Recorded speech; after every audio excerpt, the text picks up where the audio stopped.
We're kicking off today with Raw, and Drew McIntyre was distraught and furious at this week's show, still reeling from the fallout of WWE Clash at the Castle. What should have been a triumphant homecoming in Scotland turned into a nightmare, all thanks to his arch nemesis CM Punk, who cost McIntyre in the show's main event. Poor officiating and a low blow by Punk ensured that McIntyre lost his World Heavyweight Championship match against Damian Priest, and on Raw, McIntyre was solemn in the ring. McIntyre prepared to address the most significant defeat of his career, and his voice wavered as he attempted to mention CM Punk, visibly struggling to articulate his emotions. In a shocking turn, McIntyre unleashed a scathing tirade against WWE and announced his departure from the company, and Triple H and Adam Pearce tried to persuade him otherwise. Undeterred, McIntyre stormed out of the arena, leaving behind a stunned audience and an uncertain future, and his WWE exit has also played out on social media. Despite being never lost for words on social media, McIntyre has now deleted his Twitter account in another major change for the former WWE World Champion. Now, given that McIntyre only recently re-signed with WWE, it seems only a matter of time before he's back on TV, so why exactly did he quit the company this week? It's likely that McIntyre intends to take time off from WWE to care for his wife, who had to undergo emergency surgery last week, which meant that she missed Clash at the Castle.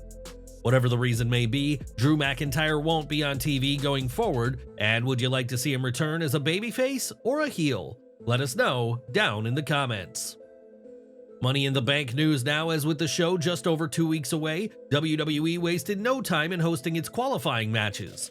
In a thrilling triple threat, Finn Balor, Rey Mysterio, and Jey Uso competed for a shot in the match, which rightly had the fans in Corpus Christi hooked. Towards the end, chaos erupted as Braun Strowman emerged to chase off the Judgment Day, spoiling Balor's plans for the group to interfere and earn him a spot in the ladder match. Instead of Balor, Jey Uso found the spot to connect with the Uso Splash and emerge victorious, securing his spot in the men's Money in the Bank ladder match in Toronto. Do you think main event Jey was the right winner, or should it have been Balor or Mysterio? Share your thoughts on the result in the comments section. While Jey Uso qualifying for the men's Money in the Bank ladder match would have been a fitting closing segment, the ending of Raw was instead dedicated to the return of Uncle Howdy. For months, there have been rumors and theories regarding Howdy and the Wyatt 6 faction, and while it seemed known that Bo Dallas would be returning, nobody knew how it would play out. WWE certainly impressed by taking fans on a ride after Jey Uso defeated Rey Mysterio and Finn Balor in the final match with 6 minutes of runtime left. In a fitting tribute to the late great Bray Wyatt, the portal was shown in the entrance, and a female figure first came out in a mask, with Nikki Cross seemingly being spotted. The camera panned to the gorilla position, where it was revealed that every single person there was taken out, and the camera highlighted Chad Gable, who was visibly a bloody mess. Braun Strowman, a Wyatt family alum, was also spotted in the pile of bodies following his chase of the Judgment Day, showing this Uncle Howdy-led faction isn't playing favorites. If you watch the show carefully, you'll have noticed Gunther appears to have been taken out during the part where Eric Rowan is, another sign of the faction's immediate dominance. Another name that seems to be in the group is Joe Gacy, although this isn't confirmed, and another figure was spotted who appears to be Dexter Lumis. It should be mentioned that there is no confirmation that Uncle Howdy indeed took out Gunther, but it certainly looks like the new faction will be taking out more names and are just beginning. The faction has officially been christened the Wyatt 6, which is a play on the name fans have heard of since 2022, when there were rumors of Bray leading a faction. If you've been following, you'll have noticed that only 5 people are a part of Wyatt 6, that being Uncle Howdy, Joe Gacy, Nikki Cross, Eric Rowan, and Dexter Lumis. It's likely because the 6th spot is reserved in remembrance of Bray Wyatt, who is a member forever, similar to how Brodie Lee is still considered the eternal leader of AEW's Dark Order. As for what roles these superstars will play, Bo Dallas is obviously Uncle Howdy, while Nikki Cross appears to be Sister Abigail, and Eric Rowan is Ramblin' Rabbit. Joe Gacy is likely appearing as Huskus the Pig, while Dexter Lumis will be Mercy the Buzzard, in a tie to Bray Wyatt and the creatures from his Firefly Funhouse. The reveal was brilliantly done after months and months of QR codes and hints ended with Uncle Howdy walking through the carnage and his faction of 5 people revealing themselves. After Raw went off the air, the Wyatt 6 group walked towards the cameras and posed for them before making their way to close the night for the fans in attendance.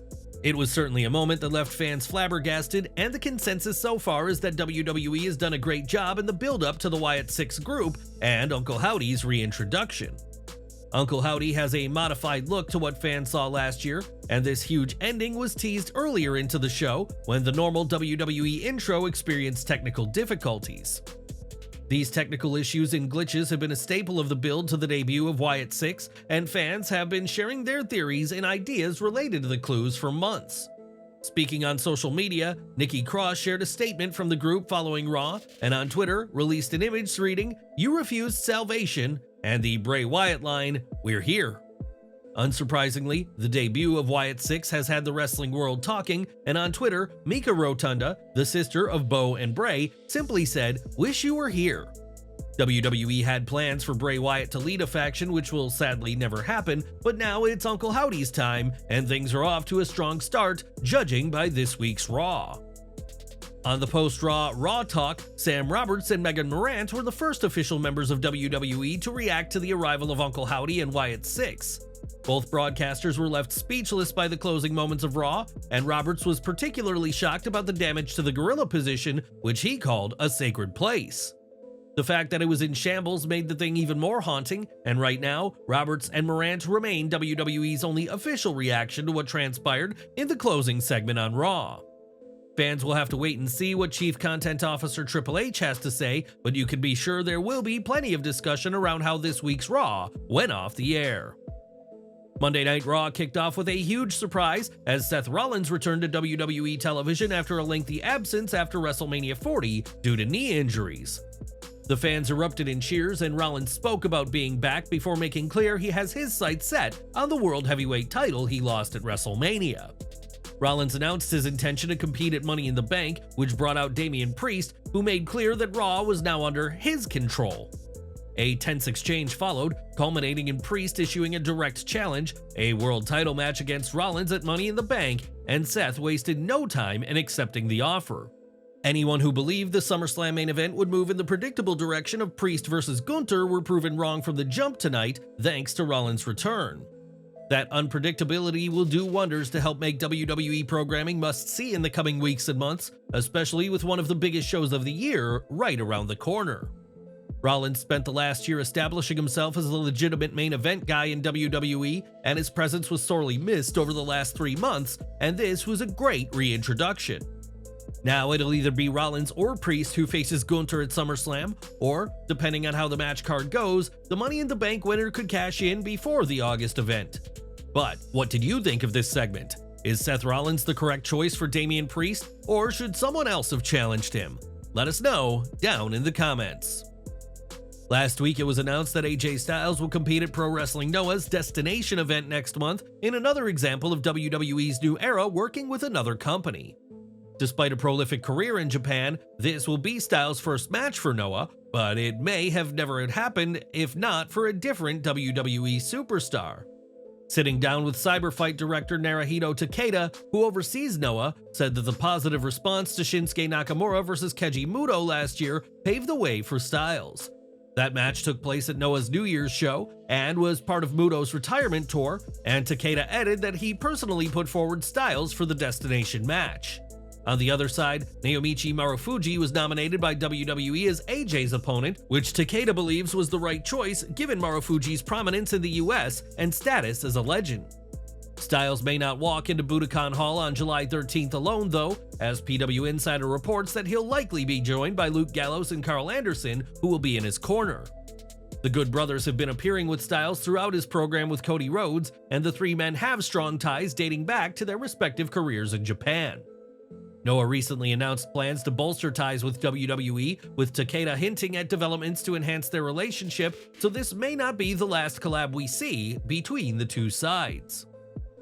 In 1997, WWE introduced the Bad Blood pay-per-view, which saw the first Hell in a Cell match and the debut of Kane, and the show was brought back years later in 2003 and 2004. Now, 20 years later, it appears that there's more Bad Blood in WWE, as PW Insider reports that WWE is exploring the State Farm Arena in Atlanta, Georgia as a potential venue choice.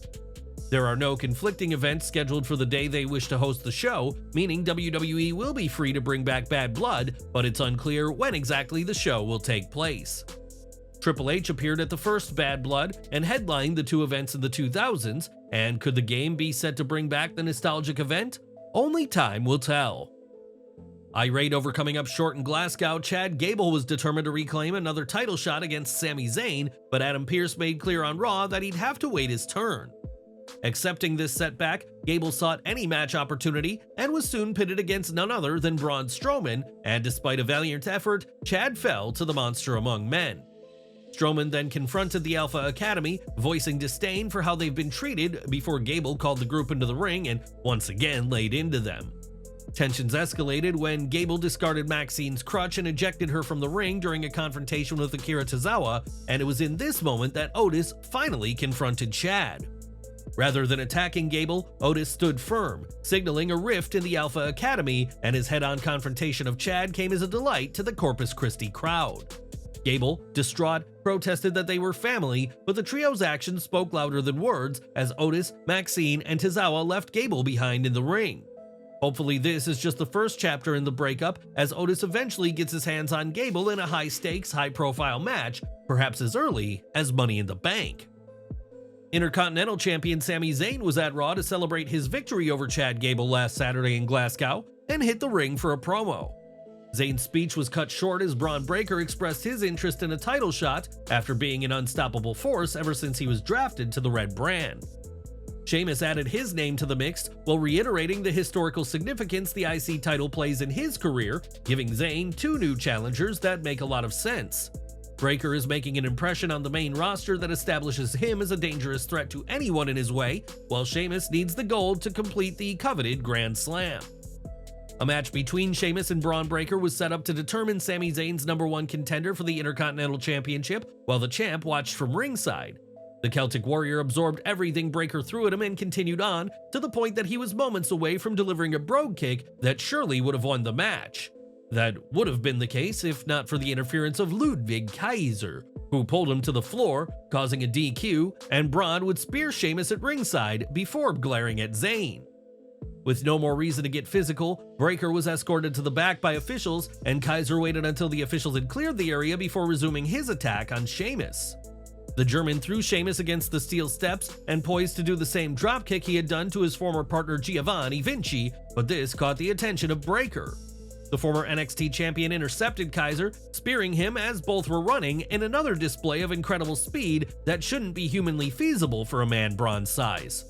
One of the producers spotted during the brawl was Kenny Dykstra, who was released as a talent from WWE 16 years ago, but has been a backstage producer for WWE for the past 3 years. Producers usually appear to separate superstars in backstage brawls, and the former World Tag Team Champion attempted to cool things down in a highly heated situation. We could be heading in a fatal four-way direction for the Intercontinental title for Money in the Bank, as Sami Zayn will likely return to his home country, Canada, for his next title defense.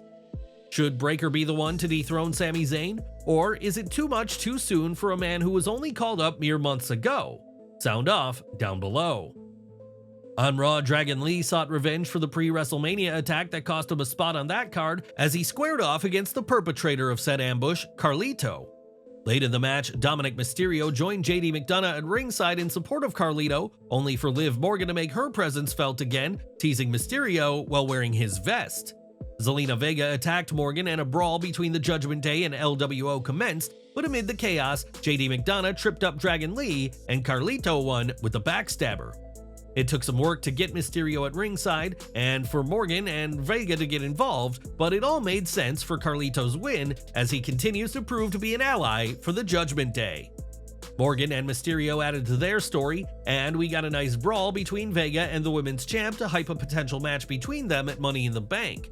But what did you make of the Lee-Carlito match and all that took place at ringside? Let us know your thoughts down in the comments. Now, the Judgment Day has been feuding with the LWO as of late, but this week, Finn Balor set its sights on an entirely different superstar. During a backstage segment, Finn Balor shared his plan to win the men's Money in the Bank briefcase and briefly suggested he'll cash in on Damian Priest. After a momentary pause, Balor clarified that he would cash in the contract on undisputed WWE champion Cody Rhodes, but this could be the seeds for a betrayal by the Prince. As previously stated, it was Jey Uso, not Balor, who qualified for the Money in the Bank ladder match, but fans shouldn't be quick to move on from this teased split. Balor hasn't held a world title since his one-day reign in 2016, and with this tease coming amid tensions in the group, we could be witnessing the end of the Judgment Day as we know it. In triple threat action, Io Sky, Zelina Vega, and Kiana James competed for a spot in the Women's Money in the Bank ladder match, and at one point, it appeared Vega was on her way to victory. That was until Women's World Champion Liv Morgan made her way to the ring in Dominik's vest and taunted Vega from a distance, and James took advantage and wiped her out. Io Sky then took the recently called up James with her trademark moonsault to get the win and earn a spot in the women's ladder match she won in London last year. The introduction of Morgan is interesting and would seem to point to a match between her and Vega for the title at Money in the Bank, something fans have been hoping for some time. After her performance against Rhea Ripley at Backlash 2023, fans have been eager to see Vega return to the title picture, which is looking increasingly likely right now. The ever-talented Sky is a logical addition to the ladder match, but it's interesting to have James eating losses this early in her run as a Monday Night Raw superstar. At TNA Against All Odds, Jeff Hardy made his return to the promotion the very same day that his tenure in AEW came to an end to aid his brother, Matt Hardy. Jeff, alongside Ryan and Nick Nemeth as well as Joe Hendry, thwarted the System's attack on Matt, and fans are excited to see what's next for the charismatic enigma. Speaking to Muscle Man Malcolm, Jeff spoke about his future and his determination to rebuild himself in the eyes of wrestling fans. He said, "With me and the things that have happened in my personal life, I've had to rebuild things over and over again.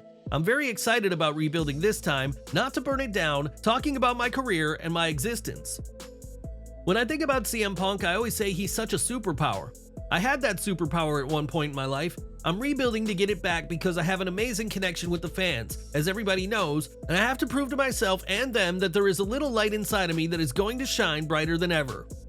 While Jeff intends to rebuild himself in TNA, he, like his older brother, is not under an official contract with the company and is therefore available for bookings elsewhere.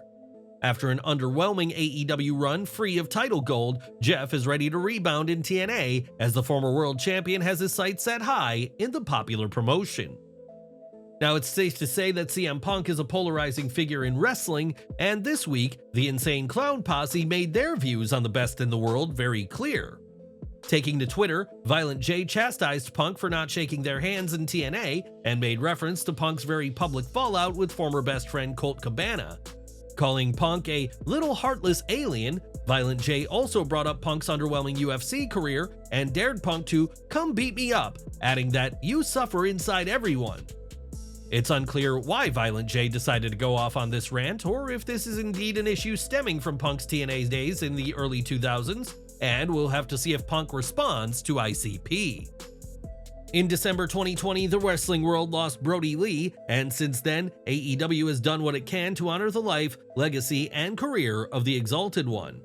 Now AEW is teaming with Reebok to honor Brodie Lee with a new shoe release, which features Lee's signature purple and black aesthetic, as well as the AEW and Dark Order logo. Lee's name can be found near the heel, and the new shoe will be available come July 1st and will be priced at $90 from Champs. Nearly 4 years on from his passing, Brodie Lee continues to be a well-respected name in wrestling, and we're sure these shoes will be a hot commodity when they release next month. In recent weeks, Logan Paul has been feuding with LA Knight, despite Paul often not being at WWE tapings, but we now know when the reigning US champion will next appear. Paul is being advertised for the June 28th edition of SmackDown in Madison Square Garden, which will mark his debut in the famous arena, and we're sure he'll have plenty to say in the Garden next week. It was reported earlier this year that Camille has signed with AEW, but despite the immense talents of the former NWA Women's World Champion, she hasn't been used at all. This week, Camille shared some photos and a video on Instagram revealing that she recently wrestled, but this tag match came for the Robles promotion in Florida. This was Camille's first match since November of last year, and while questions remain regarding plans for her in AEW, she's at least keeping her skills sharp outside the company. Backstage at Raw, Karrion Kross and New Day's Kofi Kingston and Xavier Woods cut dueling promos, and Kingston repeatedly interrupted his partner and talked over him. This segment ended with Kofi accepting a challenge that was intended for Woods, and after a decade together, it's clear that the New Day breakup is coming, and no one should be ready for it. Damage Control's Dakota Kai and Kairi Sane battled Kaden Carter and Katana Chance in tag team action as a result of last week's confrontation on Raw. A rushed match saw Lyra Valkyria come to ringside to support the babyfaces and distract the heels, allowing Carter and Chance to score the upset win. There was nothing to the match as it was far too quick to establish anything of substance outside of Valkyria earning a measure of revenge against the heels. And that was this week's Raw, which between Seth Rollins' return, Drew McIntyre quitting, and Wyatt's 6th debut, there was plenty that went down on the show. But what did you think of Raw? Did Uncle Howdy's arrival live up to the hype? Are you excited about Seth Rollins' return? Let us know in the comments, and as always, thanks for watching.